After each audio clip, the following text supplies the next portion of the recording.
All right, guys, we're over in St. Peter's. We're going to start with the breaker panel on this one. It's a Cutler hammer breaker panel. It's not 100% clearly marked as far as which breakers are what. There's a double 40 amp breaker here on the top for the range, and then a 30 amp single pole breaker for a dryer, and then another 30 amp single pole breaker here for our potentially our air conditioner. The main lighting breaker is a double 60, and then we have a double 50 up there on the top. I'm not quite sure what that one's for unless that's the main. Or there could be a main outside. I'm not 100% positive, but I don't want to start flicking stuff off and resetting things in the home. So we'll have to do some testing on that, but most probably we'll end up putting in a fuse disconnect box outside. So here's our furnace that we're going to be replacing. It's a 90% efficient 80,000 BTU furnace, and there's a 3-ton coil sitting on top of it. So we're going to replace the return drop on this one all the way down to the floor. We'll do our new furnace. We can reuse the existing flue pipe.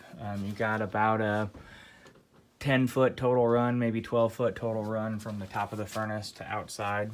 So the flue pipe runs up there into the joist and then runs right out the back wall there. Let's see here.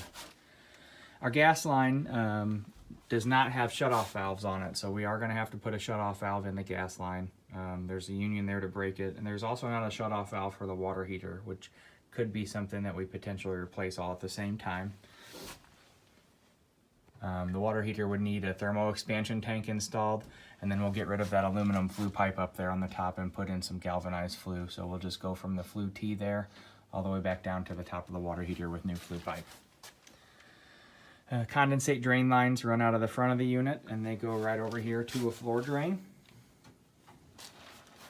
And then the refrigerant lines run up into the ceiling. They are properly sized, but they run right up into the ceiling here and then run right out the side of the house over here.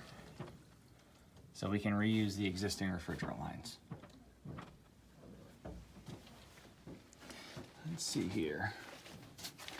New April Air 5-inch media cabinet will be on the side of the unit, and then let me get around the back side over here. We have a humidifier that's been installed. It's a bypass humidifier that's installed on the back side of the unit. So I can talk to the homeowner, potentially just reuse that or put a new one in. It's an older Lennox humidifier. So that should be everything down here. Next video will be from the outside air conditioner unit. We're going to pull this unit up off the ground. We'll remove these cinder blocks. We'll put a new pad down on the ground. We'll probably level it out with a couple pavers underneath it. So enough pavers just to cover the bottom of it. One layer of pavers should be good. Refrigerant lines can stay. We'll just re-insulate the suction line on the outside of the house here.